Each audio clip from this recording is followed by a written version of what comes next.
Hi guys, welcome to my videos. So guys, today in this video I'm going to describe my immigration experience at Toronto Pearson International Airport.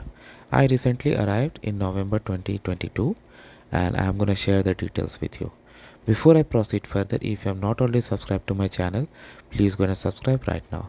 So guys, I arrived from India through AI 187 New Delhi to Toronto direct flight, and after we landed, um, after some connection gate and other things, we were allowed to deplane. So after deplaning from the aircraft, Toronto Pearson Airport has well signed directions that you can follow towards the immigration. It's gonna take some time because the distance is more, but you have automated walkers and other facilities. They do have bogey facilities too if you want, but I did not have any such disability, so I just walked, and also I used escalator, what do you call, automated walkers at some places. So when I reached at the immigration counter, there were a lot of people. Like there's a queue that gets inside, and then some officers there disperse the queue into some other sections, and all of these lead to a Kisok area. Okay, now let me give you some information. A few years back, till 2019, because in 2019 I had to go through that. What used to happen when you travel internationally to Canada, you used to get a custom declaration card, a paper based form or card, whatever you say, where you put your information, your co traveler's information, and all other custom declaration, like if you are carrying some food, some meat, fish, or anything like that, some prohibited items, anything like that. And then you answer those questions, you sign, and then you give it to the immigration officers, and then they used to ask you questions and then determine if you are allowed to enter the country, if you are gonna be paying some duty or penalty, whatever. Okay, that's how they used to do. Now the process has changed, so they still do this, like they still ask you these questions, but in the digital format. So how they do it at the Kisok.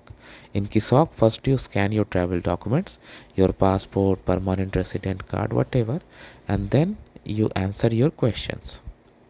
Okay, and then once these questions are asked, you get the printed receipt that you go to the counter. But here is a catch: you have an opportunity to reduce this Kisok processing time.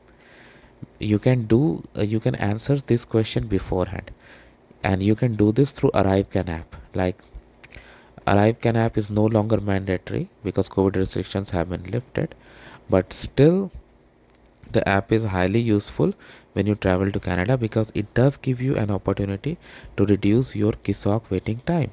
Like what I had done before I arrived in Canada, because I was packing all my bags on my own, and I knew what's inside the bag. So I filled the questionnaire. I also described that I was carrying some food items, and when it comes to custom declaration, I have always told you guys that be honest, because it's better to pay duty than penalty.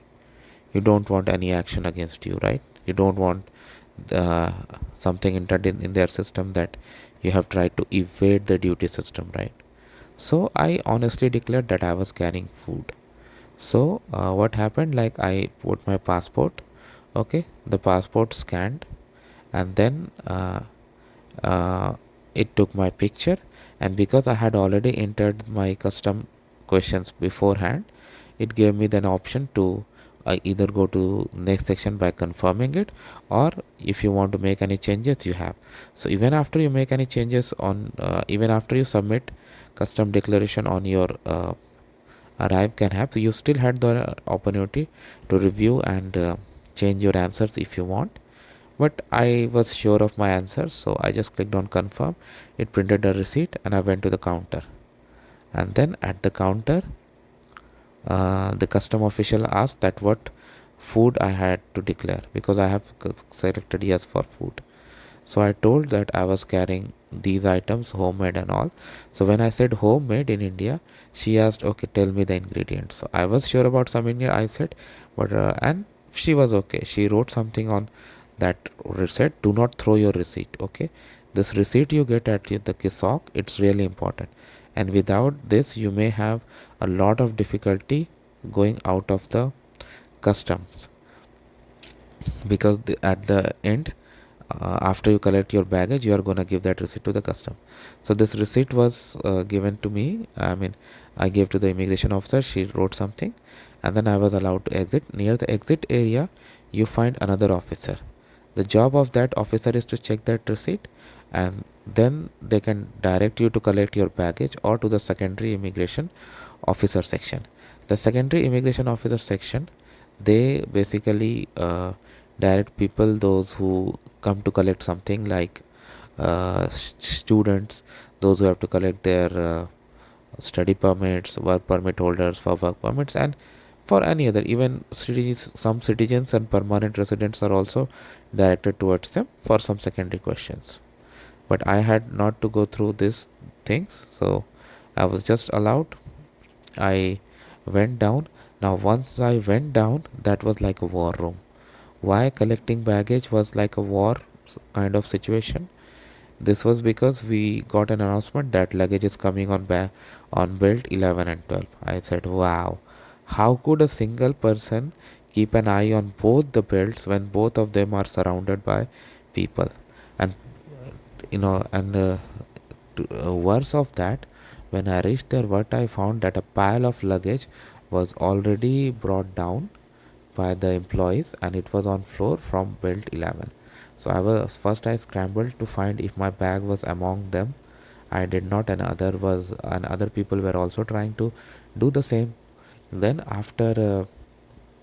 then after I stood there for few minutes, I thought now I should try my luck on 12. Luckily this helped me. After I went on look at 12, after 10 minutes my first bag came, but there was no indication of the second bag. So I was still looking here and there, here and there.